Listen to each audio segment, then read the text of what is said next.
Hello everyone, मैं ओम प्रकाश प्रजापति। आज true media के पॉडकास्ट में हम आपको ऐसे प्रसिद्ध संत से मुलाकात करा रहे हैं जिनकी विदेशों में कई यात्राएं हो चुकी हैं और भारत राज्य में कई आश्रम हैं। आप हैं स्वामी श्री राजेश्वरानंद जी महाराज जी। श्री राजेश्वरानंद जी महाराज जी, आपका ट्रू मीडिया के पॉडकास्ट में हार्दिक स्वागत है और अभिनंदन है। हम जैसा कि ट्रू मीडिया की परंपरा है, हम प्रश्नों की ओर चलते हैं। हमारा पहला प्रश्न है कि आप कहते हैं कि ज़्यादा टेंशन, चिंता, सोचना छोड़ दीजिए। जब आप सोचेंगे ही नहीं तो तरक्की कैसे होगी? हमें इस विषय में हमारे दर्शकों को बताएं। प्रजापति जी, प्रश्न है कि मैं मोस्टली कहता हूँ कि आदमी को इच्छाएं नहीं रखनी चाहिए, टेंशन नहीं लेनी चाहिए जी, और कर्म करना चाहिए जी। तो आपका प्रश्न है फिर तरक्की कैसे होगी। बिल्कुल। मैं एक बात पूछता हूँ कि एक सज्जन मेरे पास बैठे थे, उन्होंने यही प्रश्न किया तो मैंने उससे पूछा, पिछले दिनों की बात है, 3 महीने पहले आपकी माताजी का देहांत हो गया था जी। तो आपने इच्छा रखी थी कि मेरी माँ मर जाए, हैं? मृत्यु आई, आ गई। अच्छा, अभी शायद आपको हार्ट अटैक भी हुआ था जी, तो आपने इच्छा रखी थी कि मेरे को हार्ट अटैक हो जाए। जो जो नेगेटिव हमारी ज़िंदगी में जो जो कर्म हो रहे हैं जी, जो जो समय आ रहे हैं, हम वो इच्छा नहीं रखते, लॉस हो जाता है ना, मृत्यु हो जाती है ना, और कुछ ना कुछ अपयश ना चाह के भी मिल जाता है ना। ठीक ऐसे ही हमारी ज़िंदगी में जो पॉजिटिव काम है, जो तरक्की है, जो उन्नति है, वो भी अपने आप होती चली जाएगी। हमारी ड्यूटी बनती है हम कर्म करें, सिर्फ कर्म करें और कर्म करने के बाद परमात्मा पर परिणाम छोड़ दें। होता क्या है, देखो कि अगर कोई बात भी होती है, आपने ये प्रश्न की भी इच्छा रखी, मैं इसका उत्तर दे रहा हूँ। हम कोई भी इच्छा रख के इच्छा के नीचे दब ना जाएं, उसका दबाव ना बना लें, वो जो आगे चल कर हमारे ऊपर डिप्रेशन में चल जाता है। जैसे नेगेटिव काम हमारे जीवन में मृत्यु, अपयश, हानि होते जा रहे हैं, ऐसे पॉजिटिव काम भी होते जाएंगे। दुख का विषय ये है कि जो पॉजिटिव होते हैं वो हम सोचते हैं मैंने किया था ना, मेरी प्लानिंग थी ना, मेरी जान पहचान थी ना, और जहाँ पर वो नेगेटिव होते हैं भगवान की ऐसी ही इच्छा थी। जी जी जी, बहुत अच्छी तरह से आपने हमारे दर्शकों को संबोधित किया।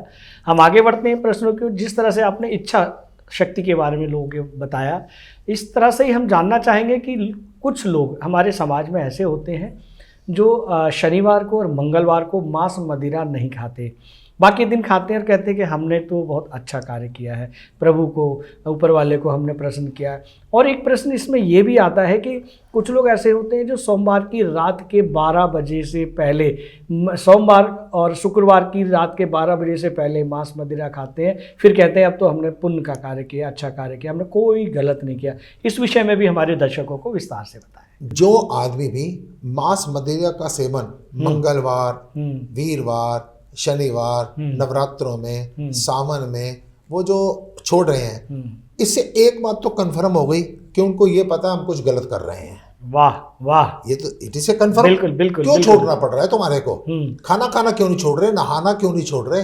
बच्चों के साथ हंसना क्यों नहीं छोड़ रहे? दैट इज ए कंफर्म कि कुछ गलत कर रहे हैं हम। अब दूसरी बात ये आ गई, ये अपने आप को बेवकूफ़ बना रहे हैं, भगवान को बेवकूफ़ बना रहे हैं, या संसार के लोगों को बेवकूफ़ बना रहे हैं। एक दिन मांस मदिरा छोड़ने से कोई फायदा हो, कोई पुण्य का काम हमने नहीं कर दिया अगर एक दिन हमने मांस मदिरा छोड़ दिया।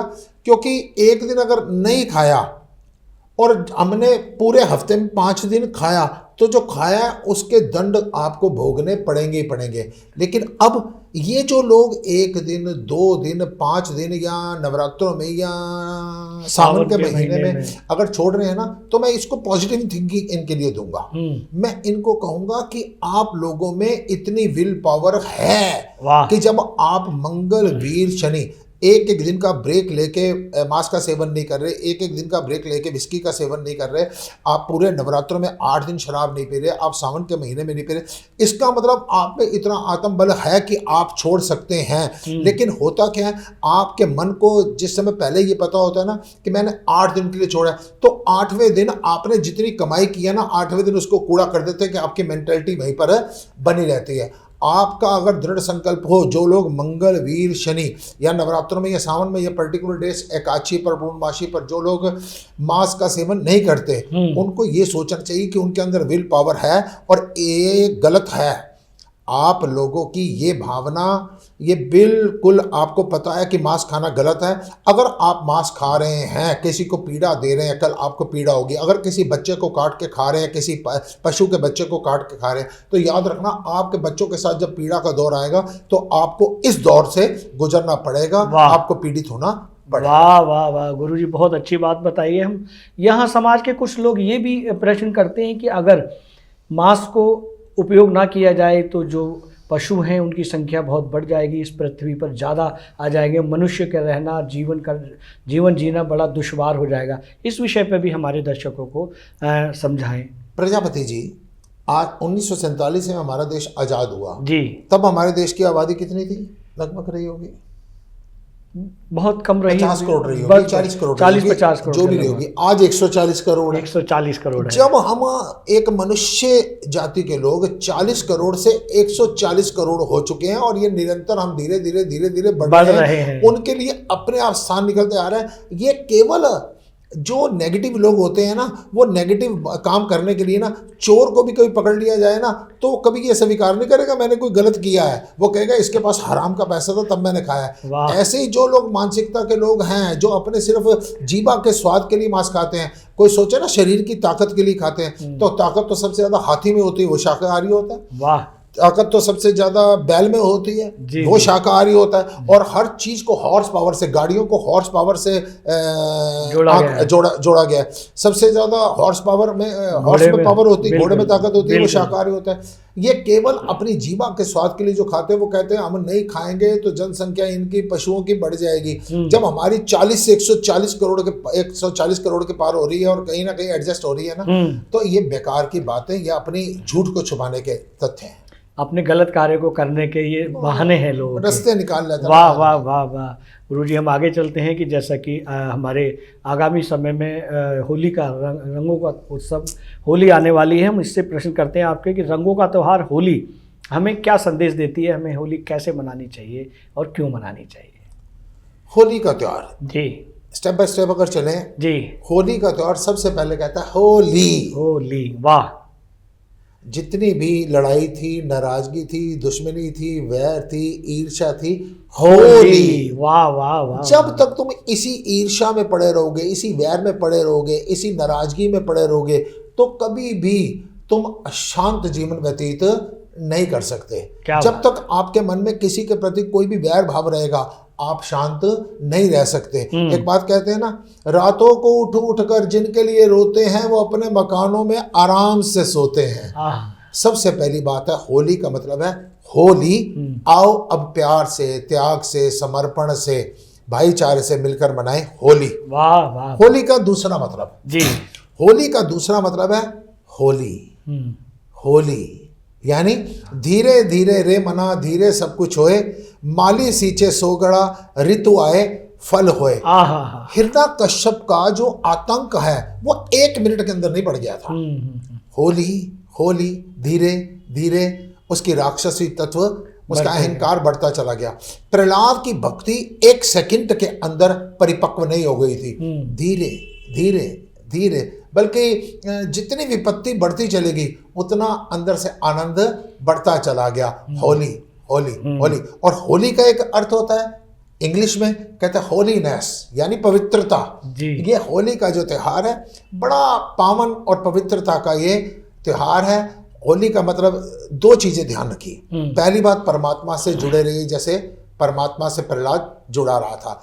दूसरी बात ये है कि सबके साथ मिल के व्यवहार कीजिए और आप आनंदित रहिए, जैसे हम रंग लगाते हैं, जैसे हम रंगों में डूब जाते हैं, रंग बिरंगे हो जाते हैं एक दूसरे के। जी जी जी, वाह वाह वाह, बहुत अच्छी बात आप बता रहे हैं। दर्शकों बहुत, हमारे दर्शक बहुत आनंदित हो रहे हैं, बड़े मन से सुन रहे हैं और आपको साधुवाद दे रहे हैं, लाइक कर रहे हैं और कमेंट्स भी कर रहे हैं। हम आगे बढ़ते हैं गुरुजी।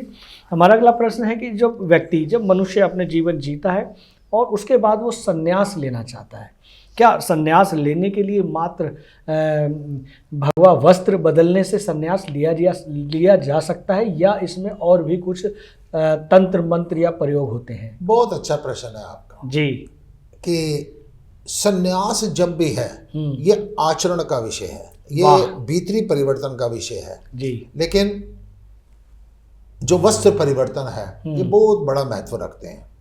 सन्यासी के लिए एक ये जो वस्त्र परिवर्तन है ये ऐसी है जैसे कुत्ते के गले में एक पटा होता है। कुत्ते के गले में पटा होता है उसको हमेशा नियंत्रण में रखने के लिए, ठीक ऐसे ही सन्यासी जिस समय पर इस वस्त्र को धारण करता है तो ये मन पर नियंत्रण करने के लिए, यानी उसके मन में ये रहे।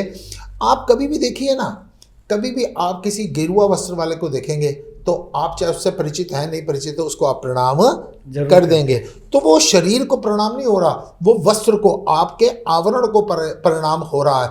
तो आपका आवरण ऐसा होना चाहिए कि आपके आचरण की वजह से इस आवरण पर कोई दाग ना लग जाए। जिस समय पर आपने ये वस्त्र पहने होंगे तो निश्चित है, जब नए नए वस्त्र आप ये पहनेंगे तो निश्चित है लोग आपका मजाक उड़ाएंगे। आपने संयम बरतना है, आपका विरोध होगा, ये वस्त्र आपको संयम करवाएंगे। ये गेरुआ वस्त्र किस कलर के होते हैं? ये होते हैं अग्नि के, यानी इसका मैसेज ये होता है हम जीते जी अग्नि में पड़े हुए हैं कि हम मरने के बाद हमने मरना नहीं है, जीते जी। तो ये वस्त्र परिवर्तन का विशेष महत्व होता है। डॉक्टर के वाइट, पुलिस सुरक्षा कर्मी के खाकी और मिलिट्री के जो मिलिट्री कलर के होते हैं, ठीक ऐसे ही दूसरे आदमी को ये पता हो कि ये कोई जला हुआ आदमी है, ये कोई मरा हुआ आदमी है, इसके पास से मेरे को कुछ अलग से कुछ शिक्षा प्राप्त हो सकती है। इस प्रकार से अपने लिए भी समाज के लिए भी वस्त्र परिवर्तन का संन्यास में विशेष महत्व। वाह वाह वाह, बहुत अच्छे बहुत अच्छे। गुरुजी ये भी जानना चाहेंगे हम आपसे कि जो संन्यास लिया जाता है वो गृहस्थ जीवन में भी लिया जा सकता है या गृहस्थ जीवन छोड़ के लिया जा सकता है? संन्यास, मैंने आपसे पहले भी कहा, संन्यास भीतरी परिवर्तन की बात है जी। संन्यास जो है एक गृहस्थी भी, मेरा जो सन्यासी है मैं कहूँगा गृहस्थी भी, कि कीचड़ में कमल की तरह जो रहे ना वो सन्यासी है। वाह। जो सांसारिक आदमी है उसके साथ, आप लोगों के साथ संसार की जोन सी मर्जी परिस्थितियां आ जाएं, आप उसको बदलने की कोशिश करते हैं। और सन्यासी क्या है? सन्यासी जो भी परिस्थितियां आ जाए उसको स्वीकार करता हुआ आगे बढ़ता चला जाता है। संसारिक आदमी जो है वो हर आदमी में से कोई ना कोई कमी निकालता है, और जो संत होता है, जो सन्यासी होता है, वो केवल अपने भीतर से कोई ना कोई कमी की हमेशा तलाश में लगा रहता है। घर में रहकर ही जैसे कीचड़ में कमल रहता है, लेकिन कमल का संबंध होता है सूर्य के साथ, ठीक ऐसे ही सन्यासी का। अब मान लो एक गृहस्थी आदमी घर में रहता है, पत्नी के साथ, पिता के साथ, पुत्र के साथ ऐसे बर्ताव कर रहा है जैसे एक आर्टिस्ट रोल कर रहा है। दूसरा, किसी ने सन्यास तो ले लिया, शादी तो नहीं करवाई, लेकिन उसकी आसक्ति अपने मकान में लगी है, अपने आश्रम में लगी है, अपने चेलों में लगी है। आसक्ति पुत्रों से हटाकर चेलों में लग गई, आसक्ति घर से हटाकर आश्रम में लग गई, तो वो सन्यास किसी काम का नहीं। अनासक्ति भाव को, निष्काम भावना को जो कर्म करना है वही सन्यासी है। वाह वाह वाह वाह वाह। महाराज जी, हम आगे चलते हैं कि समाज में ज़्यादातर देखा गया है कि जब व्यक्ति को अपनी दुख और परेशानियां होती हैं तो वो अपने और अपने साथियों से, अपने मित्रों से और आप जैसे साथियों से जुड़ता है और सहयोग लेता है। जब वो उस परेशानी के दौर से गुजर जाता है या वो अपने एक तरक्की के माहौल में होता है तो वो सबको भूल जाता है जिसने उसको सहयोग किया है, चाहे वो किसी भी रूप से किया है। ऐसे लोगों को, ऐसे स्वार्थी लोगों को आप क्या कहेंगे? उनसे कैसे बचा जाए, कैसे पहचाना जाए? आपका प्रश्न है कि दुख के समय में तो लोग याद करते हैं और सुख के समय में नहीं भूल जाते हैं। जी जी, बड़ी अच्छी बात है। देखिए, बात सुनिए, आपके घर पे क्या, आपके ऑफिस में मोमबत्ती है जी, आप इस समय मोमबत्ती को याद क्यों नहीं कर रहे हैं? जी, जब लाइट जाती है तभी आप मोमबत्ती को याद करते हैं। अगर लोग आपको दुख में याद कर रहे हैं, तकलीफ में याद कर रहे हैं, तो ये विचार करिए आप उनकी नीड है, आप उनकी ज़रूरत है। और दूसरी बात ये है, अब भगवान के मंदिर में आप जाते हैं, भगवान कभी आपसे ये कहता है कि भाई अब तो परेशान है, अब क्यों आ गया, कल तेरे घर बड़ी खुशी थी तो नहीं आया? कोई आदमी आपके पास अगर आया है, मैं तो कहूँगा परमात्मा ने आपके पास भेजा है, आप में वो योग्यता है, आप में वो क्वालिटी है, आप में वो कैपेबिलिटी है कि कोई आपके पास आया है। जो अगर कोई आदमी ऐसा है, जो आदमी सिर्फ अपनी ज़रूरत के टाइम आता है, उसके बाद नहीं आता, अगर वो कृतघ्नता की विचारधारा रखता है, वो खुद परेशान रहेगा सारी ज़िंदगी। और आप अगर हमेशा दूसरों की हेल्प करते हैं, मैं निश्चय कहता हूं आप किसी की हेल्प कर दीजिए, आपकी हेल्प करने के लिए उसी समय परमात्मा कोई ना कोई तैयारी कर रहा है। आप किसी को पानी पिला दीजिए, आप किसी को खाना खिला दीजिए, आप किसी की हेल्प कर दीजिए, देखना आपके लिए उसी समय आपके अकाउंट में पानी, खाना और हेल्प लिख दी गई है। वाह महाराज जी, हम यहाँ भी एक यकायक प्रश्न आ रहा है जहन में कि ऐसा कहा जाता है समाज के, आप जैसे जो प्रबुद्ध लोग हैं कहते हैं कि आप इस सृष्टि को, इस पृथ्वी को, इस समाज को जो देंगे वही वापस आपको मिलेगा। देर है लेकिन अंधेर नहीं है, 2 दिन में, 4 दिन में, साल में वो आपको वापस मिलेगा। ऐसे अज्ञानी लोग जो सिर्फ स्वार्थ के लिए आते हैं, उनको क्या कहेंगे कि आप भी कुछ दीजिए इस समाज को, इस पृथ्वी को, इस सृष्टि को, इस वनस्पति को, तभी ये आपको वापस देगी। इस पर क्या कहेंगे? देखिए है क्या, कोई भी आदमी है वो समाज के साथ है जी। आप एक पत्रकार हैं जी। अगर प्रबुद्ध लोगों का समाज नहीं होगा तो आपकी पत्रकारिता किस काम की है? जी। मान लो परमात्मा ने हमारे को इस गेरुआ वस्त्रों में संत बना के भेजा है, अगर हमारे साथ हमारा शिष्य वर्ग नहीं होगा या हम किसी की सेवा नहीं करेंगे तो हमारा संत मत किस काम का है? समाज के साथ आप हैं तो आपका कर्तव्य कोई ना कोई समाज के प्रति बनता है। और याद रखना, कभी भी जीवन में किसी की भी सेवा करो तो आप ये विचार के मत करो किसी गरीब की कर रहे हैं, किसी दीनहीन की कर रहे हैं। ये विचार करो परमात्मा ने मेरे को सेवा का मौका दिया है। आप अगर किसी धनवान की सेवा कर रहे हैं ना तो आप में अमीर होने का, आप अगर किसी निर्धन की सेवा कर रहे हैं ना तो आप में धनवान होने का अहंकार आ जाएगा। आप अगर किसी निर्बल की सेवा कर रहे हैं ना तो आप में बलवान होने का अहंकार। आप ये सोचिए परमात्मा ने मेरे को सेवा करने का अवसर दिया है। आप अगर परमात्मा की सेवा करेंगे, भगवान की चक्की याद रखना धीरे चलती है, बहुत बारीक पीसती है, वो आपके पास किसी ना किसी समय किसी ना किसी रूप में लौट कर वापस आनी है। आपकी ड्यूटी है सेवा भाव अवश्य। वाह वाह वाह, बहुत अच्छे बहुत अच्छे। हम यहाँ एक और आपका व्यक्तिगत प्रश्न करना चाहेंगे महाराज जी कि आपने अपने जीवन में बहुत समाज सेवा की है, आपने संत होते हुए भी बहुत सारे हजारों लाखों लोगों को, दीनहीनों को मदद दी है। कोरोना टाइम में हमने बहुत देखा, बहुत आपकी खबरें भी लगाई हैं। हम ये जानना चाहेंगे कि आज आप वरिष्ठ समाज सेवी, संत, गुरु हैं, अगर आप ये नहीं होते तो आपके मन में क्या जिज्ञासा थी कि आप क्या होते?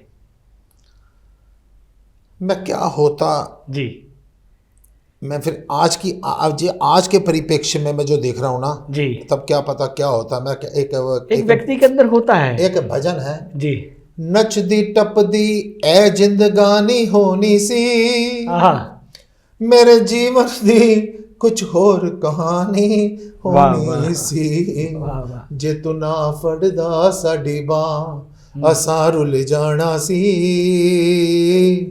सानू किथे ना मिलदी था असां रुल जाना सी। फर्क क्या है प्रजापति जी? ऐसा नहीं कि मैं अगर इन वस्त्रों में नहीं होता तो क्या होता, तब भी नाचता कूदता, लेकिन हो सकता है ना जाने कितने व्यसनों में नाचता, ना जाने कितने लोगों के साथ लड़ाई झगड़ा करता, ना जाने कितनों को नीचा दिखाने की कोशिश करता। और आज वर्तमान परिप्रेक्ष्य में देखो, हे सदगुरु श्री राजमाता जी, आपने मेरा हाथ पकड़कर मुझे नचाया तो सही, भक्ति में नचाया, मुझको खुश तो किया, लेकिन ऐसी खुशी दे दी जो कभी वापस नहीं जाती। वो सांसारिक जीवन का कोई आदमी खुश नजर आएगा ना, थोड़े समय के बाद परेशान नजर आ जाएगा। जीवन तो जैसा भी होना था, लेकिन जीवन में उसमें आनंद कभी भी नहीं है। सांसारिक आदमी के जीवन में खुशी होती है, आनंद नहीं होता। यहाँ पर आनंद की उपलब्धि हो चुकी है जिसमें उदासी का कोई काम है ही नहीं। वाह वाह वाह। हम आगे चलते हैं महाराज जी। हमारा प्रश्न है कि मनुष्य जब दुखों से मुक्ति पा सके, ऐसा कौन सा तरीका है जो उसे दुख, कष्ट, परेशानियां ना आए? बहुत ही सुंदर प्रश्न आपका जी। इसके लिए एक प्रैक्टिकल बताता हूँ कि आदमी दुखों से कैसे छूट सकता है। इसके लिए आपने एक इमोशनल पिक्चर देखी है और उस पिक्चर के साथ पूरा अच्छी तरीके से जुड़ जाइए। आप रोएंगे और फिर मुझको याद कीजिए, जागृत अवस्था में आ जाइए। उस पिक्चर ने आपको कुछ दिया? नहीं दिया। उसने आपसे कुछ लिया? नहीं लिया। ठीक ऐसे ही जो दर्शक देख रहे हैं, किसी के माता के, किसी के पिता का, किसी के पारिवारिक किसी सदस्य का देहांत हुआ होगा, वो उस समय रोया होगा, चीखा होगा, चिल्लाया होगा। क्या इस समय आप रो रहे हैं? नहीं। आपको कोई ना कोई फाइनेंशियली लॉस भी हुआ होगा, क्या इस समय आप उसके लिए परेशान हैं? नहीं, वो एक सपना था। ठीक ऐसे ही मैं आपको दुखों से छूटने की वो युक्तियां नहीं बताऊंगा कि फॉर टाइम बिंग परमानेंट छुड़वा दूंगा। आप एक प्रैक्टिकल कीजिए, 5 मिनट बैठकर अपने सबसे ज्यादा दुख के समय को याद कीजिए और ज्यादा से ज्यादा परेशान हो जाइए, फिर अपने मन को वापस लेकर आइए। 5 मिनट आप अपने सुख के समय को, आपके बेटे की शादी हुई, आपकी शादी हुई, आपको कई उन्नति मिली, आप उसको याद कीजिए, आप बड़े खुश हैं। अब अपने मन को आप वापस ले आइए, ना वो दुख आपका ना वो सुख आपका, आप बीच में आत्म स्वरूप हैं, आप आनंद स्वरूप हैं। आप जब दुखों की बाढ़ में जाते हैं तो वो बहा के ले जाती है, सुखों की बाढ़ में जाते हैं तो वो बहा के ले जाती है। आप अपने पैर मजबूत करके यानी मन को नियंत्रण करके रखेंगे ना, दुख है ही नहीं है। जो मर्जी मर जाए, किसी की मृत्यु हो गई, किसी का देहांत हो गया, कोई आपको लॉस हो गया, कितनी देर आप दुखी रह सकते हैं? 1 दिन, 2 दिन, 3 दिन, 4 दिन, 5 दिन, 10 दिन, 15 दिन, आखिर तो आपको नॉर्मल होना ही होना है। एक पानी है, उसको फ्रिज में रख दीजिए, ठंडा हो जाएगा, थोड़ी देर बाद नॉर्मल हो जाएगा। एक पानी है, उसको गैस पर रख दीजिए, बहुत गर्म हो जाएगा, उतार दीजिए, नॉर्मल हो जाएगा। आप बिल्कुल सम्यक अवस्था में रहिए, आप बैलेंस लाइफ को जिए। ना कोई दुख है ना कोई सुख है, मन के दुख है, मन के सुख है। मैंने मन को नियंत्रण में रखना है, फिर कोई सुख नहीं है, कोई दुख वाह वाह नहीं वाह, है। बहुत अच्छे महाराज जी, बहुत अच्छे से आपने हमारे दर्शकों को अपने अनुभव से एक प्रयोगात्मक तथ्य बताया और बहुत ही सटीक बैठता है कि पानी ठंडा और गर्म कैसे किया जाता है, फिर वो कैसे नॉर्मल हो जाता है। हम आगे बढ़ते हैं प्रश्नों की ओर। जैसा कि हाल ही में हमारे उत्तर प्रदेश में प्रयागराज कुंभ हुआ है और हम ये आपसे जानना चाहेंगे कि कुंभ में स्नान से अमर होकर जो व्यक्ति आते हैं, क्या उससे देश की मृत्यु दर कम होती है? सनातन धर्म पूरी साइंस है जी। कुंभ कहीं भी गलत नहीं है, लेकिन लोग उथले पानी में नहाते हैं। गए त्रिवेणी कहाँ है, पर्टिकुलर त्रिवेणी में नहाए, गंगा में नहाए, उथले पानी में से वापस आ गए, गहरी डुबकी लगाए ही नहीं। ठीक ऐसे ही इस कुंभ का महत्व समझे ही नहीं। कुंभ, कबीर साहब ने कहा था, घट घट मेरा साइया खाली घट नहीं कोई, बलिहारी उस घट के जिस घट पर घट हुई। ये घट यानी हमारा शरीर, कुंभ यानी हमारा शरीर। 3 नदियां, गंगा, यमुना और सरस्वती। जो सरस्वती है गुप्त है, नजर नहीं आती। ज्ञान जो है आप बैठे हैं। ये बात नहीं कि मैं आपकी बातों का कोई जवाब दे रहा हूं तो मैं ज्ञानी ज्यादा हो गया। हो सकता है कि आपके पास ज्ञान अथाह हो, ज्ञान गुप्त है, ऊपर से किसी संत का नजर, किसी मनुष्य का नजर नहीं आता। और जो कर्म, जो यमुना है वो सांवली है। कर्म जो मर्जी कर लीजिए, जो मर्जी कर्म कर लीजिए, उसमें कोई ना कोई कलंक निकल सकता है, कोई ना कोई कमी कोई ना कोई निकाल सकता है, वो सांवली है। और गंगा क्या है? गंगा बिल्कुल वाइट है, सफेद है। तो वो क्या है? वो भक्ति है। भक्ति हमेशा आनंद को देती है। ये जिस आदमी के जीवन में गंगा रूपी भक्ति, यमुना रूपी कर्म और सरस्वती रूपी ज्ञान, ये तीनों का समन्वय है, वो कर्म योगी है, वो मर के भी वो अमर है। लेकिन हम मोटी मोटी बात ले लेते हैं। मैं एक बात कहता हूँ, कितने लोग हुए? 66 करोड़ से ज्यादा लोग कुंभ का स्नान करके आ गए। मैं कहता हूँ कि 6600 या 660 या 66 लोग ऐसे आ जाइए जिनके मन से ईर्ष्या खत्म हो गई हो, जिनके मन से वैर खत्म हो गया हो, जिनके मन से अहंकार खत्म हो गया हो, जिनके मन से लोभ खत्म हो गया हो, बल्कि अहंकार बढ़ गया है। मैं कुंभ स्नान करके आया हूँ,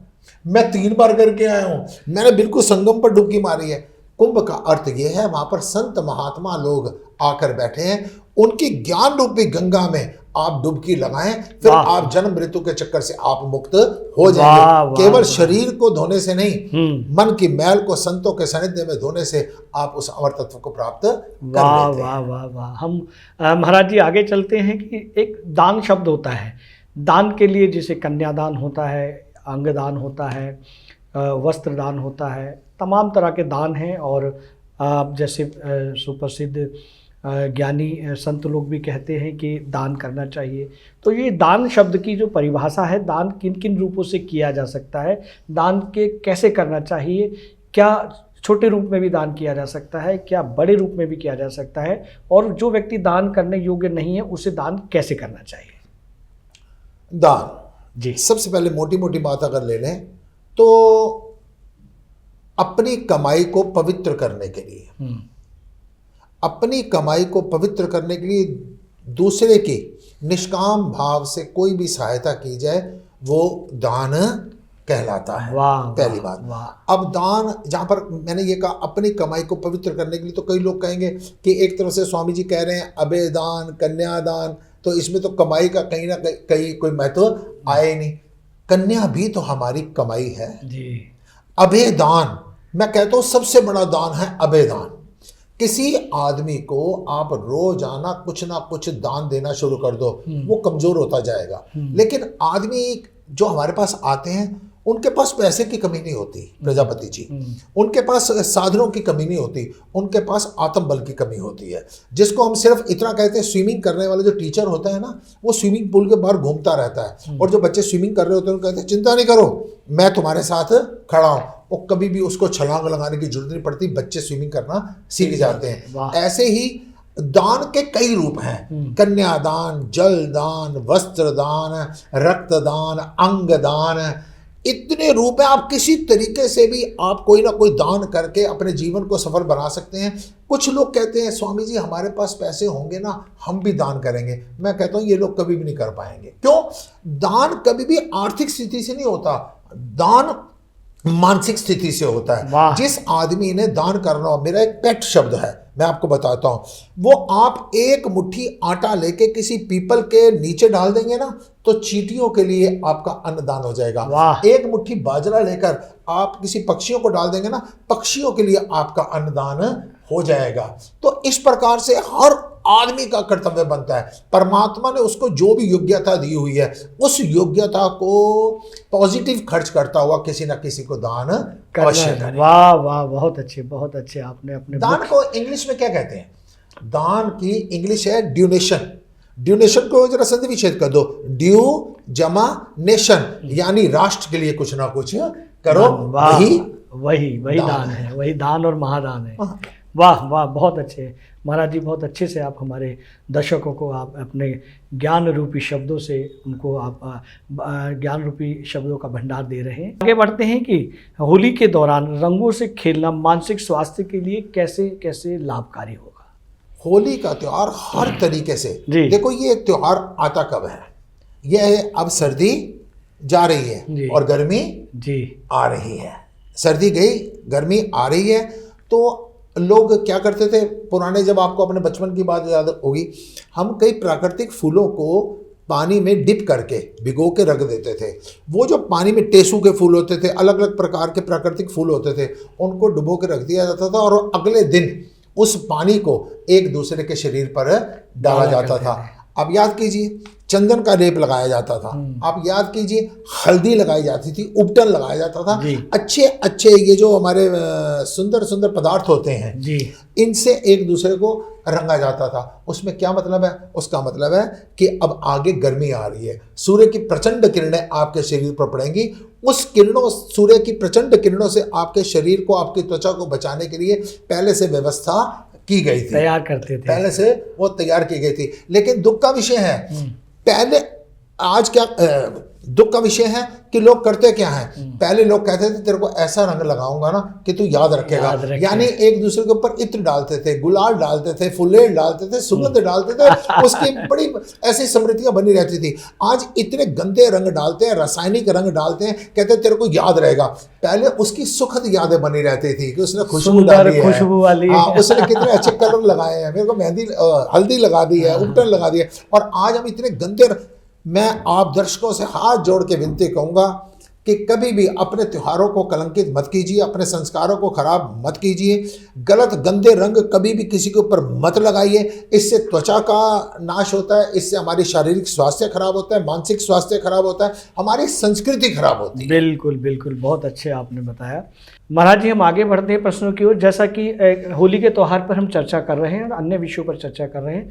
होली के बाद 8 दिन बाद हमारे घर की जो महिलाएं हैं, हमारे समाज में एक बसोड़ा त्यौहार मनाया जाता है, जिसे सुबह सुबह मंदिरों में जाकर पूजा जाता है और कुछ रात का बासी भोजन बनाकर उन्हें भेंट किया जाता है। इस बासी खाने को बनाना और पूजा करना, इनका क्या वैज्ञानिक तथ्य है, क्यों मनाया जाता है, ये बताएं। सनातन है ही साइंस।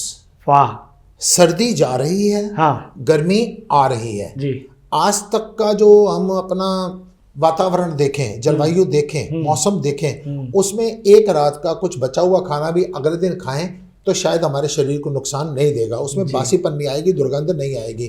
लेकिन अब रिसेंटली में एक हफ्ते के बाद ही आप जरा सा खाना भी, घंटे 2 घंटे भी, बल्कि कई बार तो हलवाई खाना बना रहे होते हैं ना भंडारों में, तो वो एकदम कहते हैं स्वामी जी इसमें स्मेल आ गई है, 2 घंटे पड़ा रहता है, तो वो खाना बासी हो जाता है। ये कहा जाता है कि आज के बाद ऋतु परिवर्तन हो रहा है, मौसम बदल रहा है, इस बासी खाने को अब आपने त्याग देना है। देखिए ना, वो जो महिलाएं वो शीतला माता को चढ़ाती हैं, और शीतला माता के हाथ में क्या है? शीतला माता के हाथ में झाड़ू है।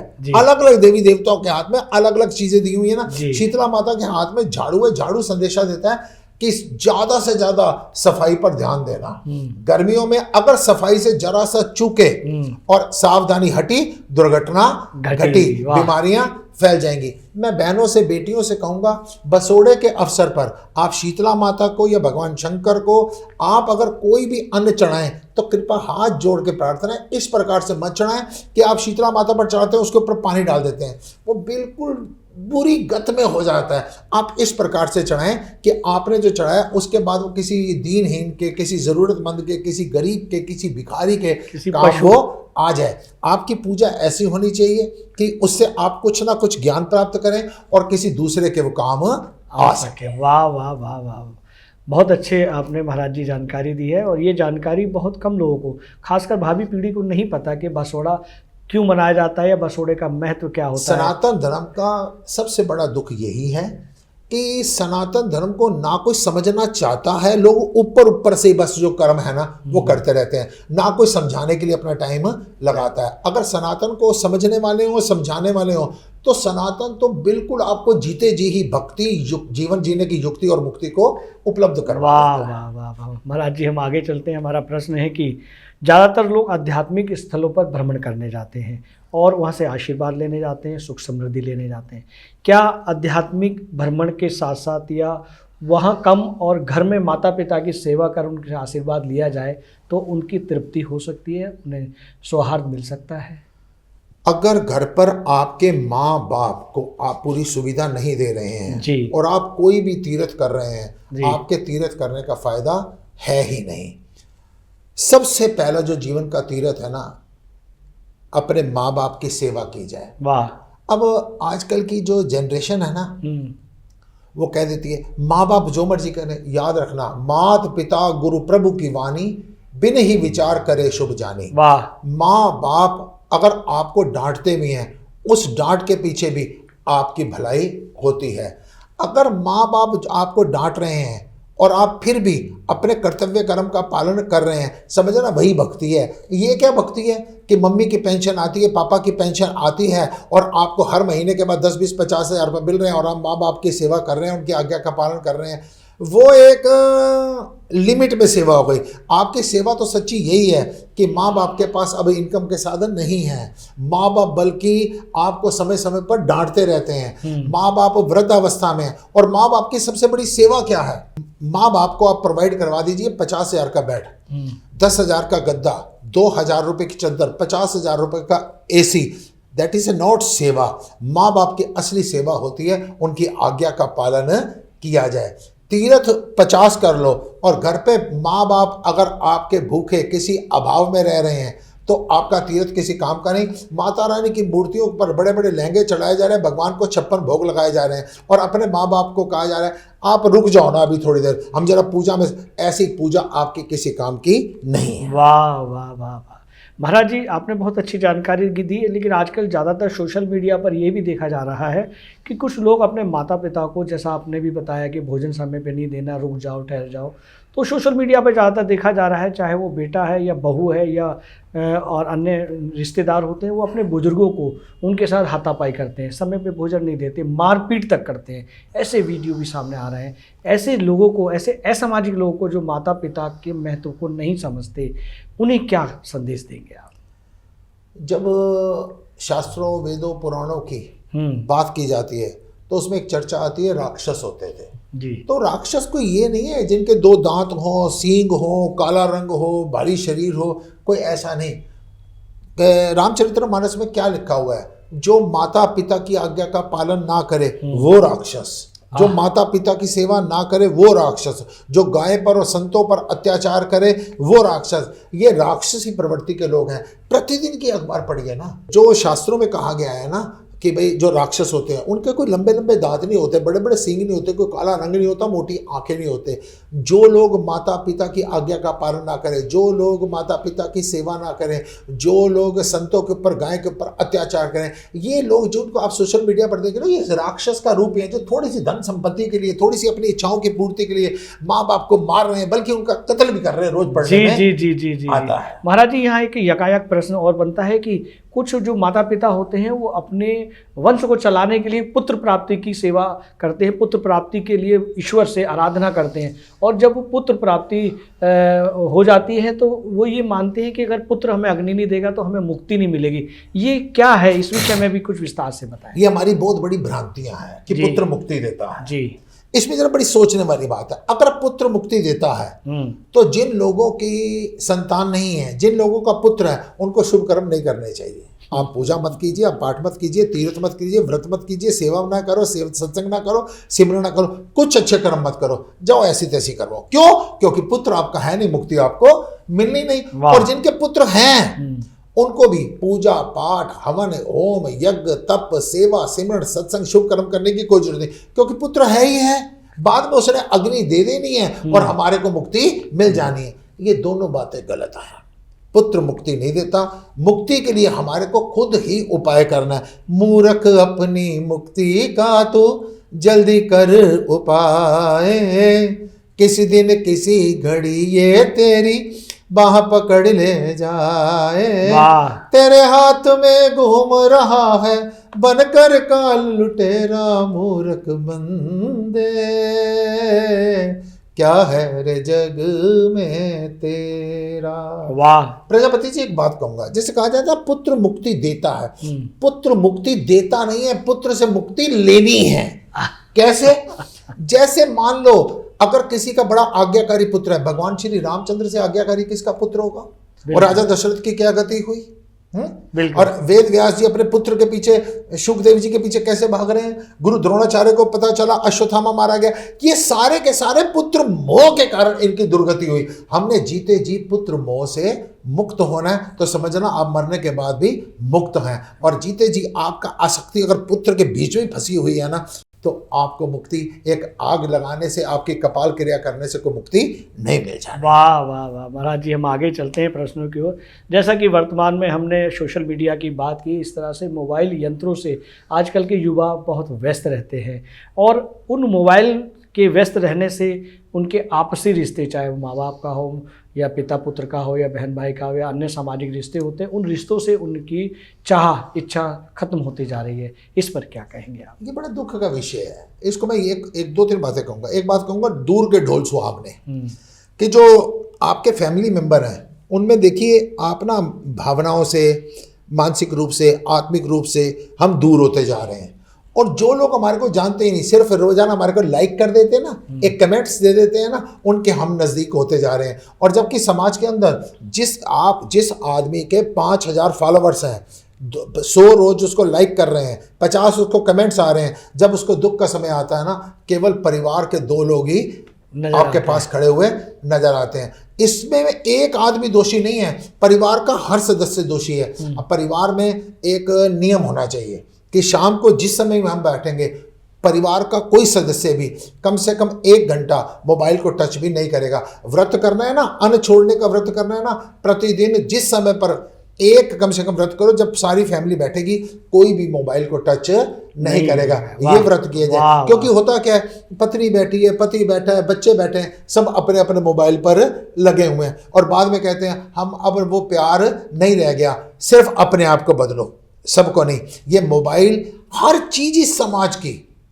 समाज की हर चीज जो लाया तो गई थी पॉजिटिविटी के लिए, लेकिन हो गई नेगेटिविटी। ये जो इंटरनेट है, ये जो सोशल मीडिया है, ये जो मोबाइल है, ये कनेक्टिविटी बढ़ाने के लिए है, लेकिन क्या ये दूरियां बढ़ाने के लिए इस्तेमाल होना शुरू हो गया। वाह वाह वाह महाराज जी, हम यह भी जानना चाहेंगे कि जो रिश्ते होते हैं, जिन रिश्तों के आपने बताया कि ये मोबाइल जैसा यंत्र है, रिश्ते ख़त्म कर रहा है, हम ये आपसे जानना चाहेंगे कि रिश्ते खून के रिश्ते होते हैं और एक रिश्ता होता है मुंह बोला। इन दोनों रिश्तों में कौन सा रिश्ता ज़्यादा महत्वपूर्ण होता है? प्रजापति जी, कोई कहता है खून के रिश्ते ज़्यादा महत्वपूर्ण होते हैं जी, कोई कहता है प्यार के रिश्ते ज़्यादा महत्वपूर्ण होते हैं। इसमें दो बातें कहूँगा जी। पहली बात तो मैं ये कहूँगा, ना खून के रिश्ते महत्वपूर्ण हो रहे हैं, ना प्यार के रिश्ते महत्वपूर्ण हैं। आज स्वार्थ के रिश्ते महत्वपूर्ण हैं। वाह वाह वाह। जब तक स्वार्थ हैं, एक ही माँ बाप के 3 बच्चे बचपन में कैसे खेल रहे होते हैं, जैसे जैसे उनकी बुद्धि सांसारिक विषय विकारों में मोह में फंसनी शुरू हो जाती है, उनमें दूरियां बननी शुरू हो जाती हैं। लेकिन फिर जब एक दूसरे के साथ स्वार्थ होता है, वो कैसे एक दूसरे के साथ आ जाते हैं। प्यार के रिश्ते भी कह लो, जिसको तुम प्यार के रिश्तों का नाम ले रहे हो, सारे स्वार्थ के रिश्ते हैं। वाह। और इससे बढ़कर क्या कहूँगा, यहाँ कौन है तेरा मुसाफिर, जाएगा कहाँ, दम ले ले, दम ले ले, दम ले ले घड़ी भर, ओ पिया पाएगा कहाँ। तो प्रजापति जी, ना कोई खून का रिश्ता है, ना कोई प्यार का रिश्ता है, हमारे जन्म जन्मांतरों के लेन देन के रिश्ते हैं। जब जब किसी के साथ लेन देन जागता है, आप मेरे कौन से खून के रिश्ते हो, आप मेरा कौन से प्यार के रिश्ते हो, आपके मेरे जन्म जन्मांतरों के लेन देन के रिश्ते जागे ना, समय समय पर आप मेरे पास आ जाते हो, मैं आपके पास आ जाता हूँ। यहाँ कोई किसी का नहीं, एक ही डाली के ऊपर कई पक्षी बैठते हैं और फिर सारे उड़ जाते हैं। केवल मरने के बाद रिश्ते खत्म नहीं होते। जैसे ही हमारे पिछले जन्मों के पूर्व जन्मों के प्रारब्ध के कर्जे खत्म होते हैं, सब एक दूसरे से बिछुड़ जाते हैं। कोई लड़ाई भी नहीं होती, लेकिन बिछुड़ जाते हैं। ना खून के रिश्ते, ना प्यार के रिश्ते, या स्वार्थ के रिश्ते और पूर्व जन्मों के प्रारब्ध के सारे रिश्ते हैं। वाह वाह वाह महाराज जी, हम चलते चलते अंतिम प्रश्न करेंगे कि जो होली पहले होल का अष्टक लगता है, होल का अष्टक के दौरान शुभ कार्य करने की भी मनाही होती है, इस पर भी बताएं। आप कह रहे हैं कि होलाष्टक पर शुभ कर्म क्यों बंद कर दिए जाते जी प्रजापति जी? होलाष्टक पर सिर्फ शुभ कर्म किए जाते हैं, लेकिन दुख का विषय क्या है जी? लोगों ने नामकरण को, लोगों ने गृह प्रवेश को, लोगों ने विवाह को, लोगों ने ये सांसारिक कर्मों को शुभ कर्म मान लिया है, जबकि होलाष्टक के अंदर ही शुभ कर्म किए जाते हैं। भजन करो, सत्संग करो, कीर्तन करो, संतों के साथ रहो, जितना हो सकता है नाम का सिमरण करो। असली शुभ कर्म तो यही है कि होलाष्टक के अंदर 8 दिन ये शुभ कर्म किए जाते हैं। अब बात आ गई जो सांसारिक शुभ कर्म नहीं किए जाते। हुआ क्या होगा कि इस 8 दिन हिरण्याकश्यप ने और होलिका ने बैठ के प्लान किया होगा कि प्रहलाद को कैसे मारना है। तो इन 8 दिनों के अंदर होलिका ने जब प्रहलाद को मारने की तैयारी की, तो इसका मैसेज ये जाता है, इतनी भक्ति करने के बाद, इतनी साधना करने के बाद, इतना हठ योग करने के बाद भी जिस भक्ति को आखिरी नाश होना पड़ा, तो ये 8 दिन शुभ नहीं है।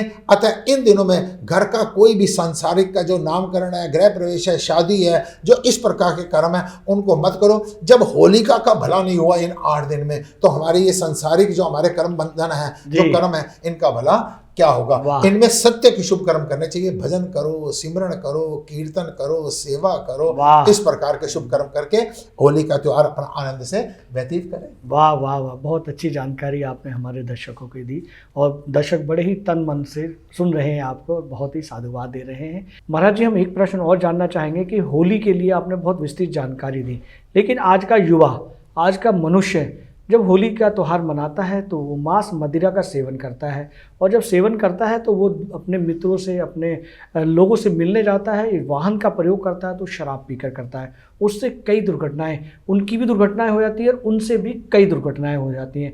ऐसे लोगों को क्या कहेंगे आप?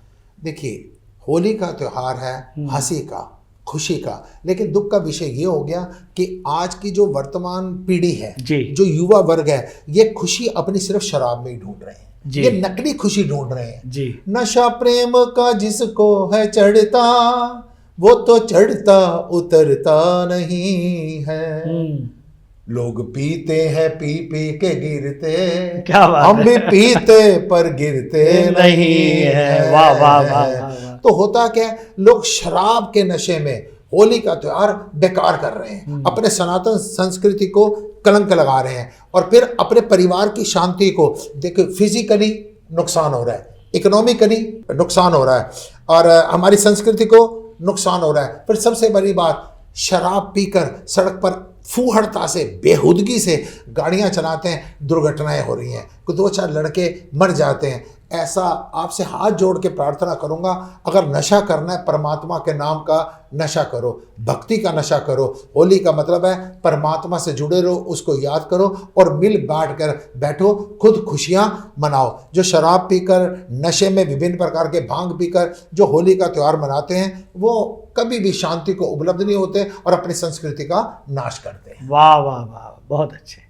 और हम आज के इस कार्यक्रम को यहीं समाप्त करेंगे, और ये कार्यक्रम आखिरी कार्यक्रम नहीं है, ऐसे कार्यक्रम निरंतर चलते रहेंगे और आपको नई नई जानकारियाँ मिलती रहेंगी। आपने ट्रू मीडिया के पॉडकास्ट के लिए महाराज जी अपना बेशकीमती समय निकाला, उसके लिए बहुत बहुत धन्यवाद, बहुत हृदय से आभार। अगर आप ये वीडियो YouTube पर देख रहे हैं तो हमारे चैनल को सब्सक्राइब करें और बेल आइकन को दबाना ना भूलें। अगर आप Facebook पर ये वीडियो देख रहे हैं तो हमारे पेज को लाइक करें।